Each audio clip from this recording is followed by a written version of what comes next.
ओम शांति। 14 जनवरी 1988। अव्यक्त बाप दादा मधुबन। उदासी आने का कारण छोटी मोटी अवज्ञाएं। अपने बच्चों के दिल का हालचाल सुन सदा हल्का रहने की विधि बताते हुए ऊंचे ते ऊंच बाप बोले। आज बेहद के बड़े ते बड़े बाप, ऊंचे ते ऊंच बनाने वाले बाप अपने चारों ओर के बच्चों में से विशेष आज्ञाकारी बच्चों को देख रहे हैं। आज्ञाकारी बच्चे तो सभी अपने को समझते हैं, लेकिन नंबरवार हैं। कोई सदा आज्ञाकारी और कोई आज्ञाकारी है, सदा नहीं है। आज्ञाकारी की लिस्ट में सभी बच्चे आ जाते हैं, लेकिन अंतर जरूर है। आज्ञा देने वाला बाप सभी बच्चों को एक समय पर एक ही आज्ञा देते हैं, अलग अलग भिन्न भिन्न आज्ञा भी नहीं देते हैं। फिर भी नंबरवार क्यों होते हैं? क्योंकि जो सदा हर संकल्प व हर कर्म करते बाप की आज्ञा का सहज स्मृति स्वरूप बनते हैं, वह स्वतः ही हर संकल्प, बोल और कर्म में आज्ञा प्रमाण चलते। और जो स्मृति स्वरूप नहीं बनते, अनेकों बार स्मृति लानी पड़ती है। कभी स्मृति के कारण आज्ञाकारी बन चलते और कभी चलने के बाद आज्ञा याद करते हैं, क्योंकि आज्ञा के स्मृति स्वरूप नहीं। जो श्रेष्ठ कर्म का प्रत्यक्ष फल मिलता है, वह प्रत्यक्ष फल की अनुभूति न होने के कारण कर्म के बाद याद आता है कि यह रिजल्ट क्यों हुई। कर्म के बाद चेक करते तो समझते हैं जो जैसी बाप की आज्ञा है उस प्रमाण न चलने के कारण जो प्रत्यक्ष फल अनुभव हो वह नहीं हुआ। इसको कहते हैं आज्ञा के स्मृति स्वरूप नहीं है। लेकिन कर्म के फल को देखकर स्मृति आई तो नंबर 1 है सहज स्वतः स्मृति स्वरूप आज्ञाकारी, और दूसरा नंबर है कभी स्मृति से कर्म करने वाले और कभी कर्म के बाद स्मृति में आने वाले। तीसरे नंबर की तो बात ही छोड़ दो। 2 मालाएं हैं, पहली छोटी माला है, दूसरी बड़ी माला है। तीसरी की तो माला ही नहीं है, इसीलिए 2 की बात कर रहे हैं। आज्ञाकारी नंबर 1 सदा अमृत बेले से रात तक सारे दिन की दिनचर्या के हर कर्म में आज्ञा प्रमाण चलने के कारण हर कर्म में मेहनत नहीं अनुभव करते, लेकिन आज्ञाकारी बनने का विशेष फल बाप के आशीर्वाद की अनुभूति करते हैं।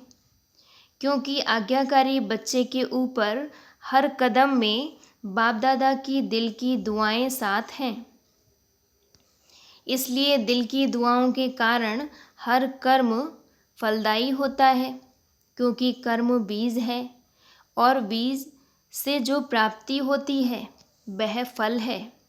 तो नंबर 1 आज्ञाकारी आत्मा का हर कर्म रूपी बीज शक्तिशाली होने के कारण हर कर्म का फल अर्थात संतुष्टता, सफलता प्राप्त होती है। संतुष्टता अपने आप से भी होती है और कर्म के रिजल्ट से भी होती है और अन्य आत्माओं के संबंध संपर्क से भी होती है। नंबर 1 आज्ञाकारी आत्माओं के तीनों ही प्रकार की संतुष्टता स्वतः और सदा अनुभव होती है। कई बार कई बच्चे अपने कर्म से स्वयं संतुष्ट होते हैं कि मैंने बहुत अच्छा विधि पूर्वक कर्म किया, लेकिन कहाँ सफलता रूपी फल जितना स्वयं समझते हैं उतना दिखाई नहीं देता, और कहाँ फिर स्वयं भी संतुष्ट, फल में भी संतुष्ट, लेकिन संबंध संपर्क में संतुष्टता नहीं होती है। तो इसको नंबर 1 आज्ञाकारी नहीं कहेंगे। नंबर 1 आज्ञाकारी तीनों ही बातों में संतुष्टता अनुभव करेगा। वर्तमान समय के प्रमाण कई श्रेष्ठ आज्ञाकारी बच्चों द्वारा कभी कभी कोई आत्माएं अपने को असंतुष्ट भी करती हैं। आप सोचेंगे ऐसे तो कोई नहीं है जिससे सभी संतुष्ट हों। कोई ना कोई असंतुष्ट हो भी जाते हैं, लेकिन वह कई कारण होते हैं। अपने कारण को ना जानने के कारण मिसअंडरस्टैंड गलतफहमी कर देते हैं। दूसरी बात, अपनी बुद्धि प्रमाण बड़ों से चाहना इच्छा ज़्यादा रखते हैं और वह इच्छा जब पूर्ण नहीं होती तो असंतुष्ट हो जाते। तीसरी बात, कई आत्माओं के पिछले संस्कार, स्वभाव और हिसाब किताब के कारण भी जो संतुष्ट होना चाहिए वह नहीं होते। इस कारण नंबर 1 आज्ञाकारी आत्मा का व श्रेष्ठ आत्माओं द्वारा संतुष्टता ना मिलने का कारण होता नहीं है, लेकिन अपने कारणों से असंतुष्ट रह जाते हैं।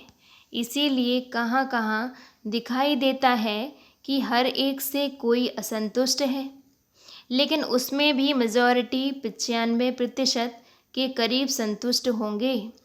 5% असंतुष्ट दिखाई देते तो नंबर 1 आज्ञाकारी बच्चे मेजॉरिटी तीनों ही रूप से संतुष्ट अनुभव करेंगे और सदा आज्ञा प्रमाण श्रेष्ठ कर्म होने के कारण हर कर्म करने के बाद संतुष्ट होने कारण कर्म बार बार बुद्धि को मन को विचलित नहीं करेगा कि ठीक किया व नहीं किया। सेकंड नंबर वालों को कर्म करने के बाद कई बार मन में संकल्प चलता है कि पता नहीं ठीक किया व नहीं किया, जिसको आप लोग अपनी भाषा में कहते हो मन खाता है कि ठीक नहीं किया। नंबर 1 आज्ञाकारी आत्मा का कभी मन नहीं खाता। आज्ञा प्रमाण चलने के कारण सदा हल्के रहते, क्योंकि कर्म के बंधन का बोझ नहीं। पहले भी सुनाया था कि एक है कर्म के संबंध में आना, दूसरा है कर्म के बंधन वश कर्म करना। तो नंबर 1 आत्मा कर्म के संबंध में आने वाली है, इसलिए सदा हल्की है। नंबर 1 आत्मा हर कर्म में बाप दादा द्वारा विशेष आशीर्वाद की प्राप्ति के कारण हर कर्म करते आशीर्वाद के फलस्वरूप सदा ही आंतरिक विल पावर अनुभव करेगी, सदा अतीन्द्रिय सुख का अनुभव करेगी, सदा अपने को भरपूर अर्थात संपन्न अनुभव करेगी। कभी कभी कई बच्चे बाप के आगे अपने दिल का हालचाल सुनाते क्या कहते हैं, ना मालूम क्यों आज अपने को खाली खाली समझते हैं। कोई बात भी नहीं हुई है, लेकिन संपन्नता व सुख की अनुभूति नहीं हो रही है। कई बार उस समय कोई उल्टा कार्य या कोई छोटी मोटी भूल नहीं होती है, लेकिन चलते चलते अनजान व अलबेलेपन में समय प्रति समय आज्ञा के प्रमाण काम नहीं करते हैं। पहले समय की अवज्ञा का बोझ किसी समय अपनी तरफ खींचता है, जैसे पिछले जन्मों के कड़े संस्कार, स्वभाव कभी कभी ना चाहते भी अपनी तरफ खींच लेते हैं। ऐसे समय प्रति समय की हुई अवज्ञाओं का बोझ कभी कभी अपनी तरफ खींच लेता है। वह है पिछला हिसाब किताब, यह है वर्तमान जीवन का हिसाब। क्योंकि कोई भी हिसाब, चाहे इस जन्म का चाहे पिछले जन्म का, लग्न की अग्नि स्वरूप स्थिति के बिना भस्म नहीं होता। सदा अग्नि स्वरूप स्थिति अर्थात शक्तिशाली याद की स्थिति, बीज रूप लाइट हाउस माइट हाउस स्थिति सदा ना होने के कारण हिसाब किताब को भस्म नहीं कर सकते हैं। इसीलिए रहा हुआ हिसाब अपनी तरफ खींचता है। उस समय कोई गलती नहीं करते हो कि पता नहीं क्या हुआ, कभी मन नहीं लगेगा याद में, सेवा में, व कभी उदासी की लहर होगी। एक होता है ज्ञान द्वारा शांति का अनुभव, दूसरा होता है बिना खुशी, बिना आनंद के सन्नाटे की शांति। वह बिना रस की शांति होती है। सिर्फ दिल करेगा कहाँ अकेले में चले जाएं, बैठ जाएं। यह सब निशानियां हैं कोई ना कोई अवज्ञा की। कर्म का बोझ खींचता है। अवज्ञा एक होती है पाप कर्म करना व कोई बड़ी भूल करना, और दूसरी छोटी छोटी अवज्ञाएं भी होती हैं। जैसे बाप की आज्ञा है अमृत बेले विधि पूर्वक शक्तिशाली याद में रहो, तो अमृत बेले अगर इस आज्ञा प्रमाण नहीं चलते तो उसको क्या कहेंगे, आज्ञाकारी या अवज्ञा। हर कर्म कर्मयोगी बन कर के करो, निमित्त भाव से करो, निर्माण बन कर के करो। यह आज्ञाएं हैं। ऐसे तो बहुत बड़ी लिस्ट है, लेकिन दृष्टांत की रीति में सुना रहे हैं। दृष्टि वृत्ति सबके लिए आज्ञा है। इन सब आज्ञाओं में से कोई भी आज्ञा विधि पूर्वक पालन नहीं करते तो इसको कहते हैं छोटी मोटी अवज्ञाएं। यह खाता अगर जमा होता रहता है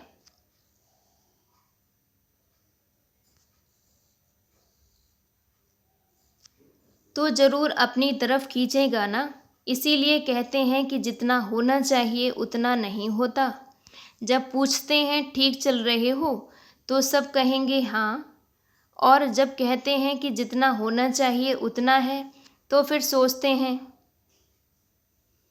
इतने इशारे मिलते, नॉलेजफुल होते, फिर भी जितना होना चाहिए उतना नहीं होता। कारण पिछला व वर्तमान बोझ डबल लाइट बनने नहीं देता है। कभी डबल लाइट बन जाते, कभी बोझ नीचे ले आता। सदा अतीन्द्रिय सुख व खुशी संपन्न शांत स्थिति अनुभव नहीं करते हैं। बाप दादा के आज्ञाकारी बनने की विशेष आशीर्वाद की लिफ्ट के प्राप्ति की अनुभूति नहीं होती है। इसीलिए किस समय सहज होता, किस समय मेहनत लगती। नंबर 1 आज्ञाकारी की विशेषताएं स्पष्ट सुनी।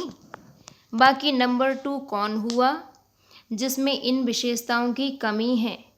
वह नंबर 2 और दूसरे नंबर माला के हो गए तो पहली माला में आना है ना। मुश्किल कुछ भी नहीं है। हर कदम की आज्ञा स्पष्ट है। उसी प्रमाण चलना सहज हुआ या मुश्किल हुआ। आज्ञा ही बाप के कदम है तो कदम पर कदम रखना तो सहज हुआ ना। वैसे भी सभी सच्ची सीताएं हो, सजनियां हो, तो सजनियां कदम पर कदम रखती हैं ना। यह विधि है ना, तो मुश्किल क्या हुआ। बच्चे के नाते से भी देखो।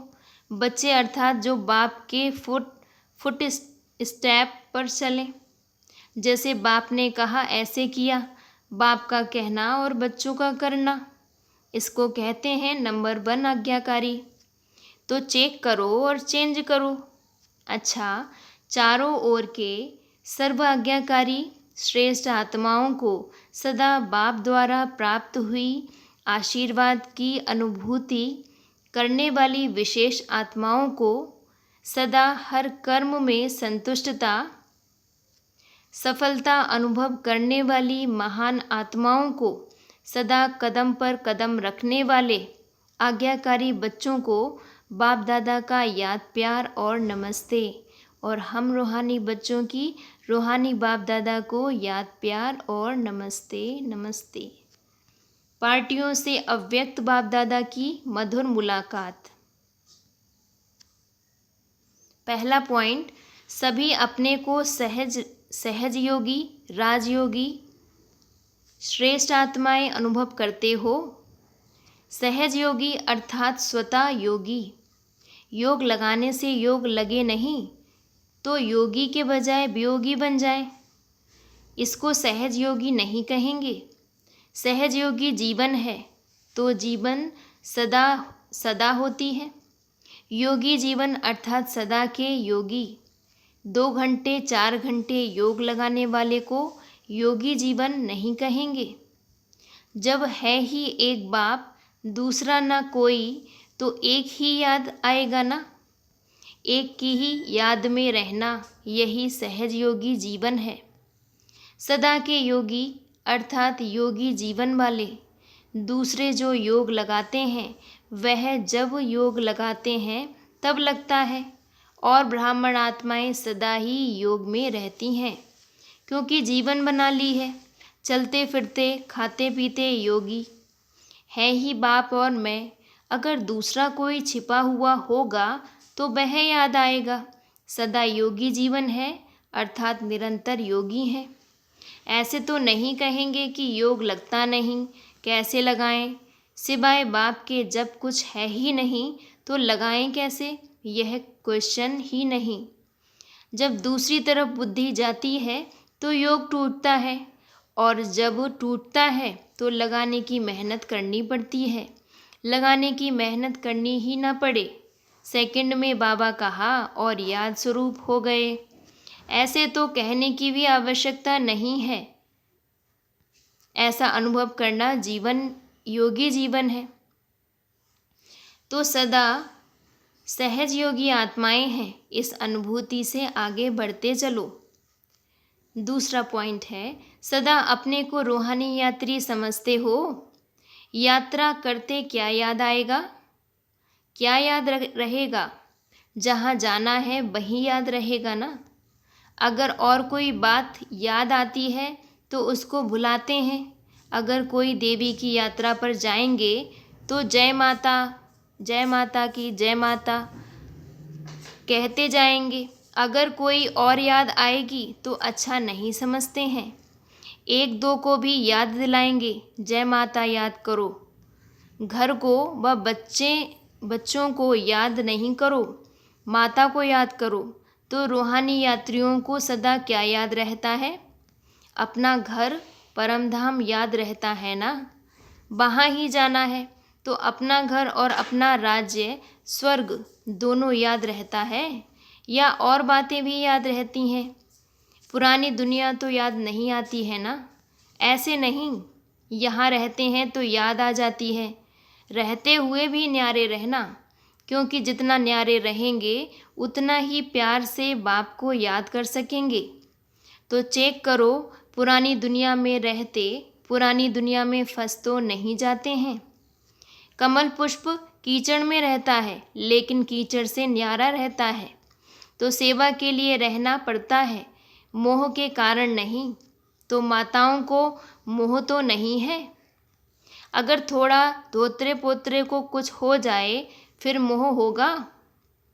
अगर वह थोड़ा रोए तो आपका मन भी थोड़ा रोएगा, क्योंकि जहाँ मोह होता है तो दूसरे का दुख भी अपना दुख लगता है। ऐसे नहीं उसको बुखार हो तो आपको भी मन का बुखार हो जाए, मोह खींचता है ना। पेपर तो आते हैं ना, कभी पोत्रा बीमार होगा, कभी धोत्रा, कभी धन की समस्या आएगी, कभी अपनी बीमारी की समस्या आएगी। यह तो होगा ही, लेकिन सदा न्यारे रहें, मोह में ना आए, ऐसे निर्मोही हो। माताओं को होता है संबंध से मोह, और पांडवों को होता है पैसे से मोह। पैसा कमाने में याद भी भूल जाएगी। शरीर निर्वाह करने के लिए निमित्त मात्र काम करना दूसरी बात है, लेकिन ऐसा लगे रहना जो ना पढ़ाई ना याद आए, ना याद का अभ्यास हो, उसको कहेंगे मोह। तो मोह तो नहीं है ना।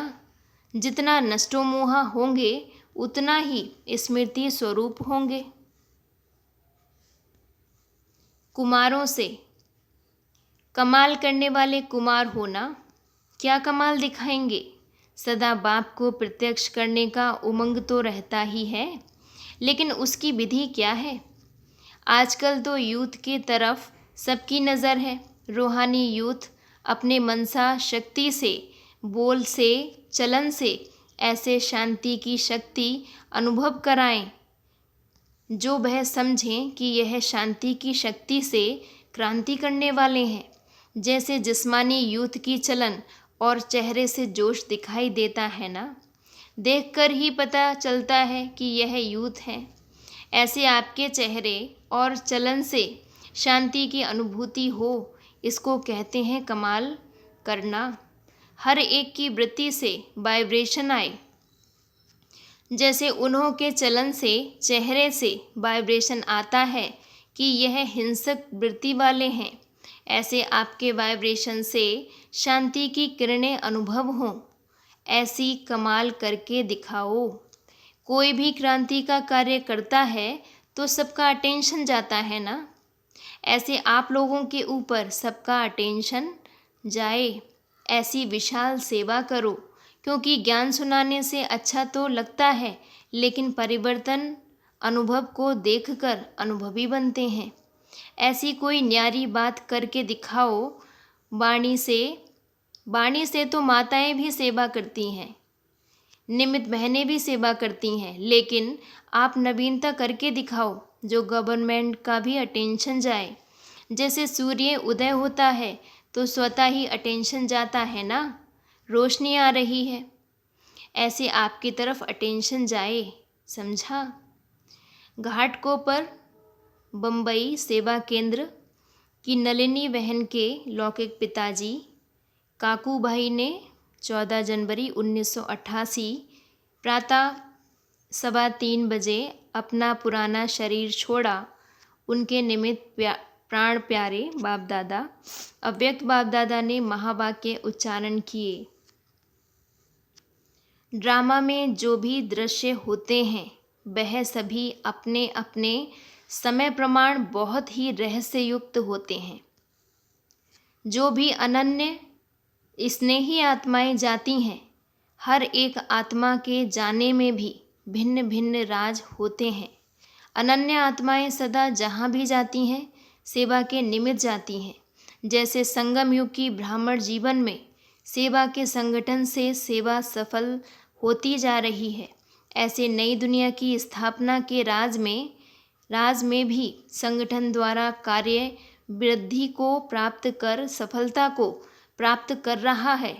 तो इस स्थापना के पार्ट में जिन आत्माओं का जिस समय पार्ट है, वह ड्रामानुसार आत्माओं का जाना और उसी कार्य के निमित्त बनना, यह रहस्य कुछ समय से चल रहा है और चलता रहेगा। इसलिए अनन्य आत्माओं का जाना ऐसा ही है जैसे सेवा का पार्ट बदलना। वह सेवा के पार्ट अनुसार शरीर रूपी वस्त्र बदली करना। जैसा पार्ट वैसे वस्त्र चाहिए, वैसे संबंध चाहिए, वैसा स्थान चाहिए। तो यह तो सेवा के पार्ट से आना जाना चलता ही रहता है। तो इस आत्मा का भी सेवा का पार्ट है और इस शरीर से भी हिसाब किताब पूरा होने का टाइम आता है। इसलिए ऐसे कमाई करके जाने वाली आत्माओं के लिए कोई आत्माओं को फिक्र करने की तो बात ही नहीं। सेवा पर जाने की तो खुशी है, क्योंकि पुराने शरीर से तो इतनी सेवा नहीं कर पाते, तो नया पार्ट बजाएंगे। और जाना तो सबको है, सिर्फ समय की बात है। इसलिए सदा जैसे स्वयं खुश रहें, वैसे सभी को, चाहे लौकिक संबंधी हैं चाहे अलौकिक हैं, सभी को उनकी खुशी की विशेषता सदा याद रखनी है। जैसे वह स्वयं हल्के रहे, जाने में भी हल्के रहें, रहने में भी हल्के रहें।